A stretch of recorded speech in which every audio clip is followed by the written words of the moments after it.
they said. Others would warn their children not to listen to her crazy stories. When she told her best friend about life outside the well, even her friend said to her, "I know you too well to believe that nonsense, Francine. You always did try too hard to fit in. Obviously, your place is not with us." Francine's friend said this as she hopped away to join a group of frogs who were watching the conversation with a glare in their eyes. "Frogs like us don't need frogs like that," they agreed. Frog after frog rejected her story. She began to doubt herself.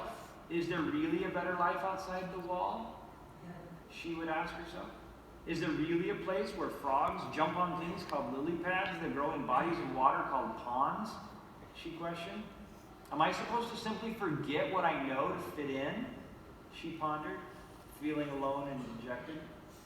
She remembered her own experience and realized it wasn't the allure of the lily pad pond that convinced her to climb. She didn't even know about it at the time. It was the simple realization there was more. So she shifted her tactic. Instead of trying to get her community to get excited about something they couldn't comprehend, and who could blame them because it was beyond their personal experience, she simply started questioning the limits of the well. What if there was a way to live without the limits we all accept, she would ask. You don't have to believe me, I can show you, she promised. One by one, she invited her community to climb to a ledge, low enough not to raise any concerns, but high enough that a perceptive frog could see the change in the sky. Once convinced, many were willing to follow her higher. Each step closer to the top, the sky became larger, just as she said. The amazed frogs shared their discovery. Soon, many frogs were climbing to the ledge to see for themselves, so much so that everyone in the well began to say, frogs like us see changes in the sky when they climb to the ledge. As the frogs experienced for themselves the discovery of the expanding sky by climbing the well, more and more frogs grew bolder and climbed higher. Even the sky has no limits for frogs like us, they would say. Now the thrill of discovery pushed them higher until many of them found the world outside the well. One by one, as they saw the world of the lily pad pond, they would go to the edge of the well and call down to the frogs in the well, encouraging them to continue their journey to the top. Life at the lily pad pond was so joyful. Soon, most frogs from the well began to say, frogs like us live in ponds with lily pads, not in wells that flood. Our pioneering little frog stopped one day at the well from which her community had emerged. Francine swelled with pride at the limitless joy that came from her decision to climb out of the well and share with others what she learned. So that's the new story of a frog in a well. Now let's see if we can tie that to your lives and maybe even your business.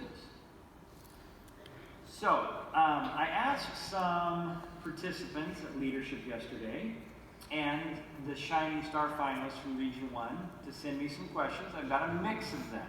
And I'm going to address some of them so that we can talk about the lessons from the well and our overall Scentsy experience and how that has informed our lives and how we might live a no-limits life. But first I want to dispense with a few personal questions that people asked in the mix. So, first, if I wasn't doing Scentsy, what would my dream job be? Scentsy is my dream job, and I pinch myself often to make sure I'm not dreaming. I'm really good right where I'm at. Couldn't think of doing anything else. Question number 2. How have you and Heidi stayed in love all these years? Anybody wondering that one? That's an easy one for me. Heidi's saying she's wondering. That's an easy one for me. Heidi is Heidi. She is easy to love. But seriously though, the motto of Scentsy, contribute more than you take, is a motto for a happy and successful business, a happy and successful marriage, and a happy and successful life. So if you want to stay in love, contribute more than you take. It's as simple as that.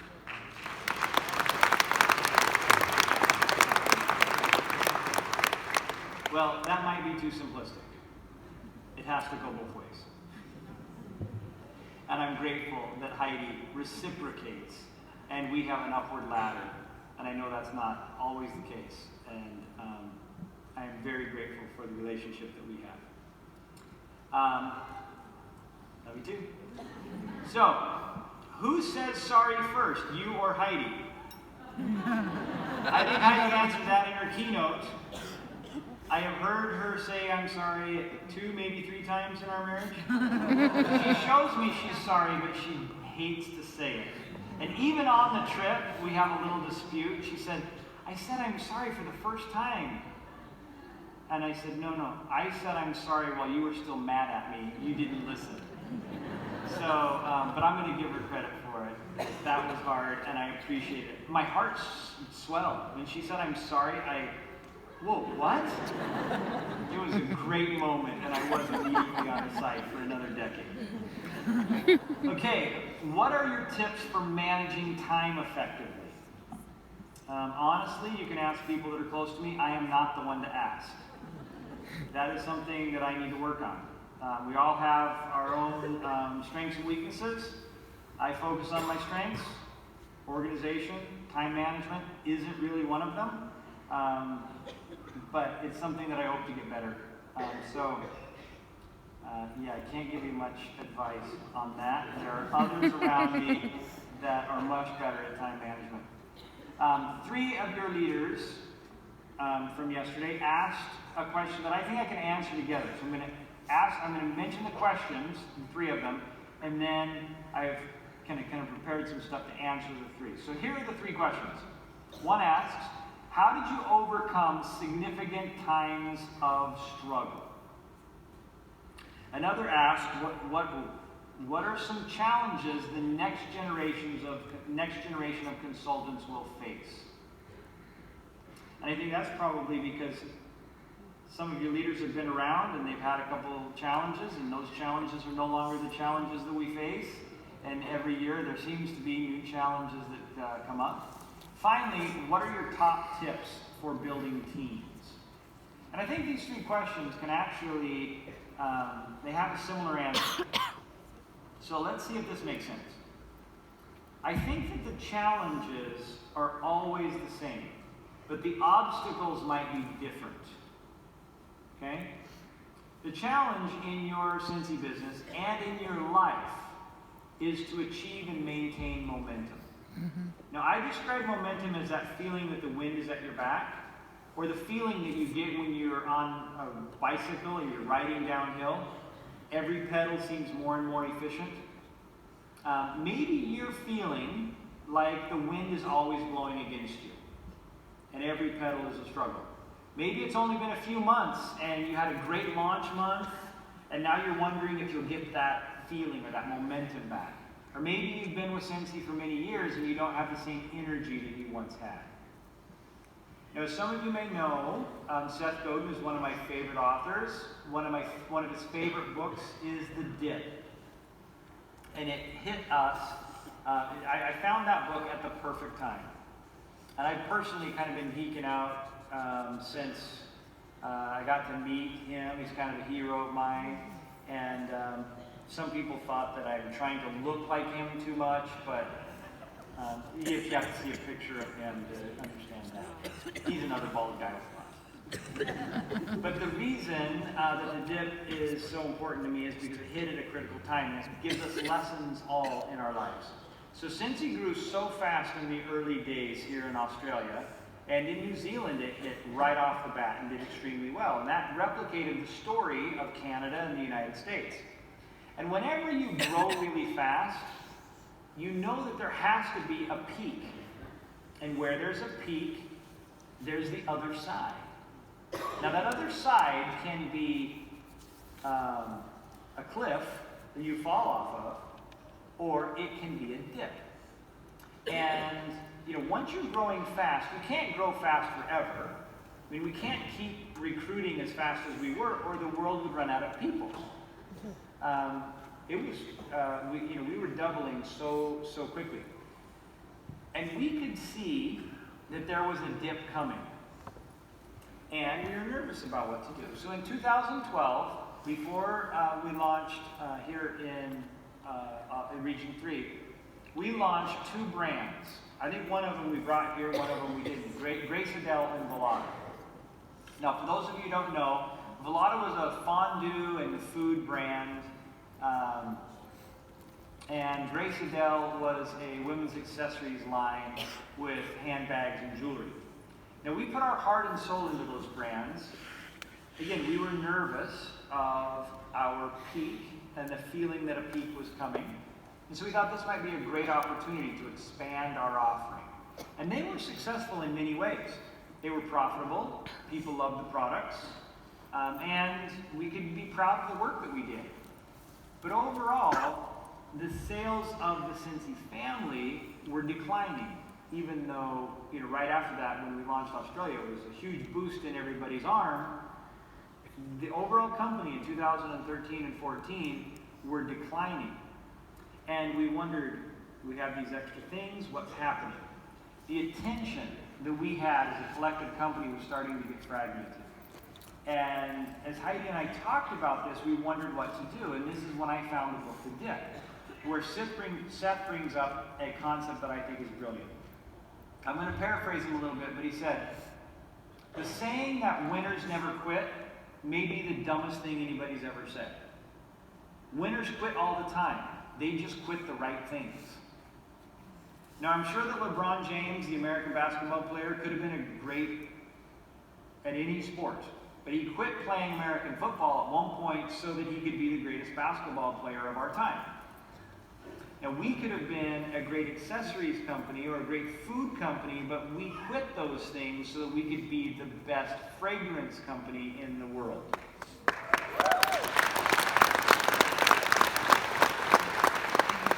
And as soon as we made those very hard decisions to cancel those brands, to close those brands, Scentsy started to grow again. Now this brings us to a lesson that I remember teaching a long time ago, and it's called prune to bloom. And when you grow, think of a rose, for instance. When you grow, there's a lot of conflict that grows with it. So as you're growing your life or your business, if you have one of those uphill climbs and everything is going right for you, there are going to be things that come along with it that will weigh you down. And just like a rose needs to be pruned in order to produce beautiful flowers, from time to time we have to stop doing the wrong things that weigh us down. Now, how do you prune a rose? The first thing you have to do is cut out the dead, the decaying, or the destructive branches. Now, we all have dead, decaying, and destructive branches in our lives. They can be bad habits that we need to overcome. James Clear, the author of the book Atomic Habits, gave us some really good insight. And I'd recommend that book to you if you have something that you either want to start doing, pick up a good habit, or get rid of a bad habit. But once we get rid of a bad habit, which is essential for us to do, get rid of those things that we know are keeping us from our best selves, there are a whole bunch of good things that we have to choose from. And that's sometimes the harder process of pruning. One of the greatest challenges that we will face in our lives is choosing the best among the good. Getting to the point where we can choose the best in our lives is how we transcend to a no-limits life. If we settle for good and we never achieve best, then we will never be the best version of ourselves. We will never have that hashtag best life. So once we cut out the dead, then we cut out the conflict. But even then, there are still branches that we need to cut back. We need to refine our systems until we can concentrate the strength in those things that will lead us to our greatest rebirth, which is exactly what happens when we prune as a rose. It gets stronger, grows straighter, and has more and larger flowers. So if you're struggling with your business, or in your life, look for things that you can cut out so that you can concentrate your efforts on doing those things that are best. Okay, another question. And this one I kept from one of the Region 1 finalists. And this one is really tough because I'm speaking in front of all of you and I'm worried about what I might say. That might offend some of you. But this question is important, and it is, What makes you mad, sad, or disappointed when you look at us? First, I want to feel I'm grateful that somebody cares enough to ask that question. And I hope that you all, if you love us as much as we love you, that is a question that you'll be asking as well. We ask that question of ourselves all the time. What is it that we do at the home office that makes you sad, mad, or disappointed at us? And make sure that doesn't happen. But here's kind of what kind of gets us, what gets me frustrated, that you all do. In his book, Tribes, again, going back to Seth Godin, he talks about heretics.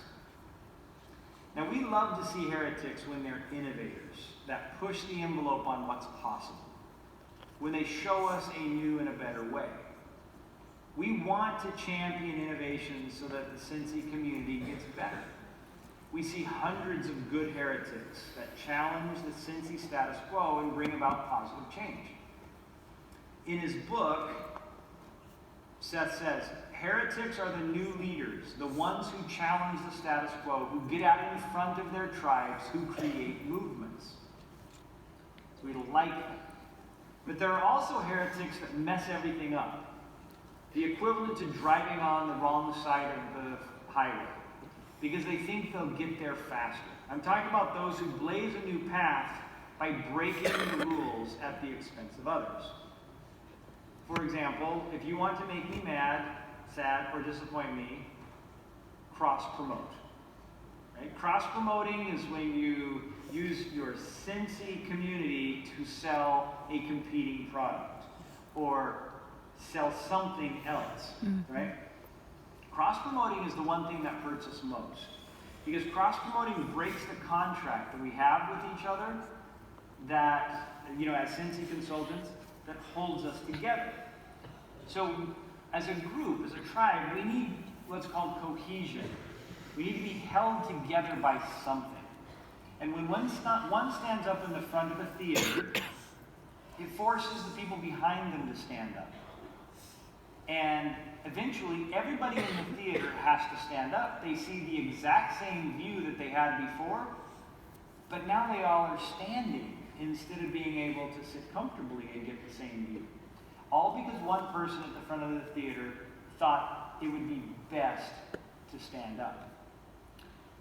When things are made more difficult for the rest of us, it's particularly bad when it doesn't benefit any of us. So we have policies, we have standards for a reason. Standards allow us to differentiate the good heretics from the bad heretics. The good heretics push us along. They set the temperature in the room that everybody strives to reach. We have many of them here. Most of our superstar directors are that way. They have blazing trails, shown the rest of us how this business can be done. But the bad heretics use their position to take advantage of the community that we have together. And they have promised to support. This is why cross-promoting is so damaging. Finding a new market or clever ways to market your business or a product is what good heretics do. Breaking rules, weakening the cohesion that holds us together, is what a bad heretic does. So, what makes us sad or disappoints us is when we see people disrupting the cohesion. It makes us sad when you don't realize your actions are hurting yourself and the whole Scentsy family. But we are quickly made happy when we let you know and you willingly change. It disappoints us when you should know better, but you do it anyway. And the only thing that makes us mad is when you choose to undermine rather than protect our culture. When your motivation is to compete with or outshine others, you need to watch yourself. There is a difference between inspiring others and outshining others. We want you to live your best lives, but don't want you to do so by climbing over the backs of other people.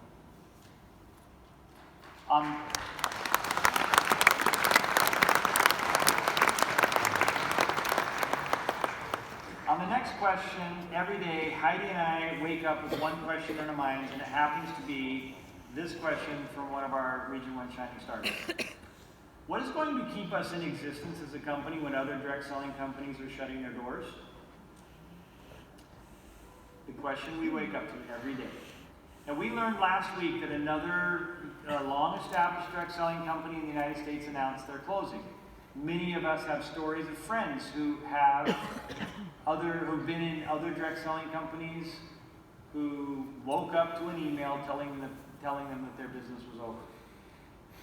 The thing that will keep Scentsy strong in Australia and New Zealand is the cohesion of our tribe.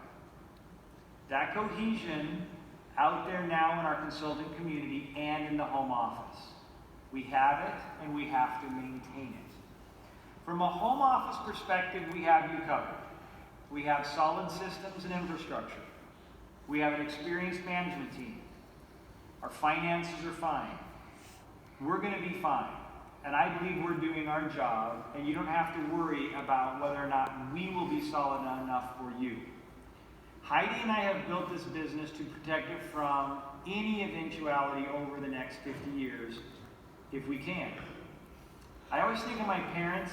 They travel with us quite a bit when I think of the future of Scentsy. And they turned 85 this year.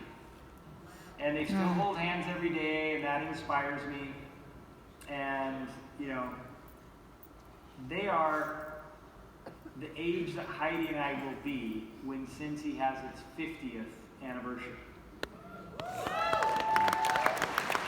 And I will consider it a personal failure if I'm not there to celebrate our 50th anniversary. So the only reason I won't be there is if I'm dead. So, now we can do our jobs at the home office, and we can prepare for all sorts of eventualities. And I believe that we're strong enough, and I have zero concern that Scentsy won't be able to survive from the home office side. But we need you to do your job to maintain and foster our Scentsy culture and that cohesion that holds us together, your teams together and your teams with other teams. As I said, Heidi and I have ensured our infrastructure, our processes are good, our financials are strong, but we can't control our culture completely. That's in your hands.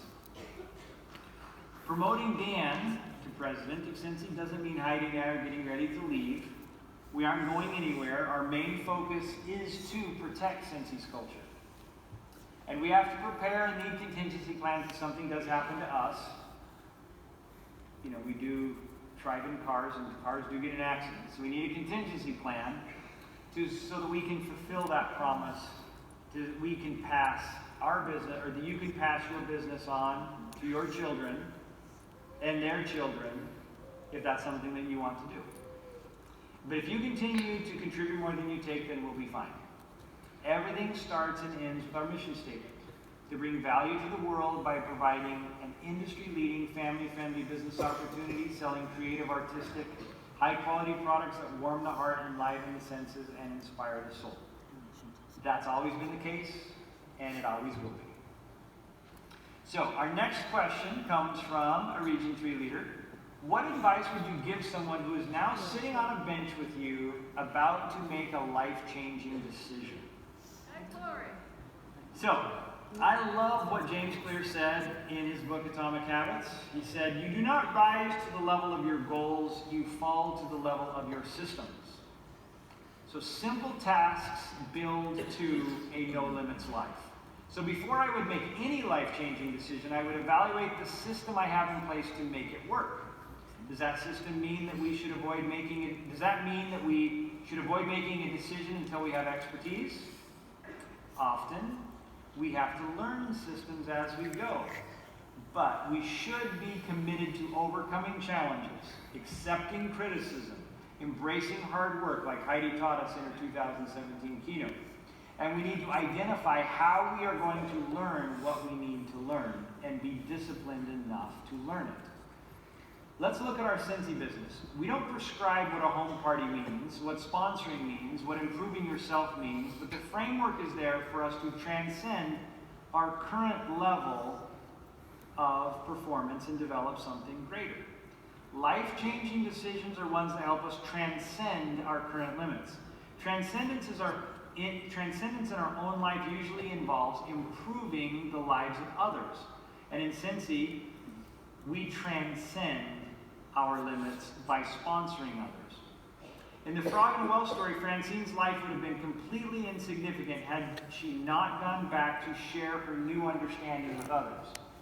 Life on a lily pad pond would have been great for an afternoon all by herself, but without anybody to share it, it would be completely meaningless and void. So Heidi and I have dedicated the last 15 years to sharing the Scentsy story, sharing Scentsy, to help you grow towards a no limits life. And for those of you who have experienced the joy of helping others embrace Scentsy and find a better version of themselves along the way, know the joy that it can bring. Now the next question had me thinking way back, and here it is. What was the moment when you realized there were no limits? And I love this question. My first reaction was this. I think I was born thinking that way. Because of the home that I grew up in, I would believe, or I'd bet that my first complete sentence might have been, I am a child of God. And when you have that understanding, then limits really don't make any sense. So I've always kind of thought from a no limits perspective. But when I realized that our debt was the tool that our trial that we were going through at the time, that the negative things that were happening to us were the tools that God gave us to overcome the limitations in our lives, that's when we realized there were no limits. Bad things are not bad things. There is a fine line between a blessing and a curse. And Scentsy was a giant aha moment for us. Every trial led to that day. Every trial was therefore a blessing. There are two more questions. Here's one. What is more important, integrity or empathy? And I'm going to address it this way. Often we look at competing things and say that one has to be better than the other. Like, who's your favorite child? Now, Grace knows because she's the one here that she is. Most of the time, it's not healthy for our children to play that game. There isn't always necessarily an or. Oftentimes, you can connect two things that you might pit against each other, and the or becomes and. What's better, this or that? Connect the two, and the or creates tension, allows us to overcome the limits of each of them independently. Let me see if I can illustrate this. It's not integrity or empathy. It is integrity and empathy. So integrity, telling the truth. If you tell the truth without empathy, you may be telling the truth without regard for other people's feelings. Sometimes you might be selfishly telling the truth to make yourself feel better or look better. When you tell the truth with empathy, truth becomes more powerful and freeing, and integrity becomes virtuous. Let's look at empathy without integrity. I can care about you because it makes me feel good. Sometimes people use empathy to manipulate others. But that's empathy without integrity. When you add integrity, it is impossible for me to care about you for selfish reasons. Integrity makes empathy virtuous. Let's take this a step further.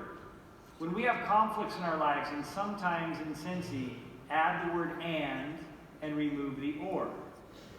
Let's look at generosity. It's one of our core values. But if I'm only guided by generosity and not responsibility, for instance, then generosity is not virtuous. If I gave everything that I had to a homeless person and I can't take care of my family as a result, that's not generosity, it's irresponsibility. Responsibility allows my generosity to be virtuous. On the flip side, responsibility without generosity can become selfish and non-contributing. But back to our question, Empathy informs integrity. Integrity informs empathy. Integrity allows empathy to be virtuous, and empathy does the same for integrity.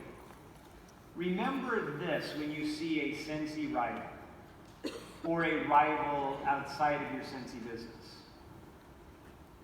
If you think it's her or me, if you connect yourselves together, and it's her and me, if your stories are connected, then that connection creates the tension that will allow you to transcend that negative relationship together. And you will both be better than you are separated and fighting. Life is way too short to have rivals. So just don't do it. Finally, the last question. You have success, money, and respect. What motivates you and Heidi to stay with Scentsy? Let me start generally. At the core, humans are motivated by three things: fear, greed, and love. For most,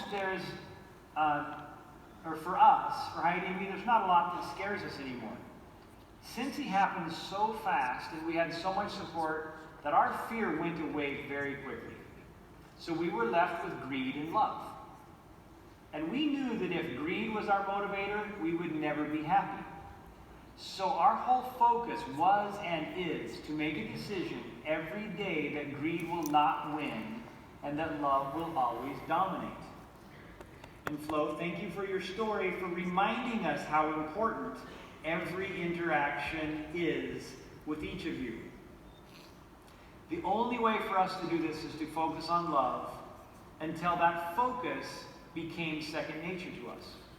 The fact that we have respect in the industry and money is meaningless if we have to face you one day when a website announces that Scentsy has closed its doors. That would devastate us. It would undo every good feeling that we've had in our entire Scentsy journey. So, what motivates us is not success. Life on the lily pad pond, for Francine or for us, is best when you have others with you. It is the community that motivates us. You motivate us. You are the reason we do this. Our life on our lily pad pond is meaningless without you. We have transcended so many boundaries. We have come out of so many wells in our lives, which is not the same as eliminating those boundaries. We've transcended them. To transcend means to exceed a limit of something, not eliminate something. Just like our frog Francine transcended the limits of the pond. And Heidi gives us a perfect example of transcendence. Heidi will never be able to eliminate the trial of losing her mom Alice at far too young an age. But she can and has gracefully transcended that trial. She remembers Alice in every shining star. She sees Alice and our children, in our children. She honors her by living a life that her mother would be proud of. She thinks of her mom every time she sees a butterfly, and she has surrounded herself with images of butterflies so that she can think of her mother often. Heidi has transcended a very sad event in her life and found something positive and joyful in that very hard trial. She has shown us that a limitless life of joy is about passing on what we have to an infinite number of generations, just as Alice started when she passed joy on to Heidi. That is what motivates us. It is not about what we achieve or the level of success that we achieve. It's about creating a system of goodness that is experienced by a limitless number of generations forever. Our roles may change, but we will never be finished helping countless generations benefit from the goodness that we have all created together.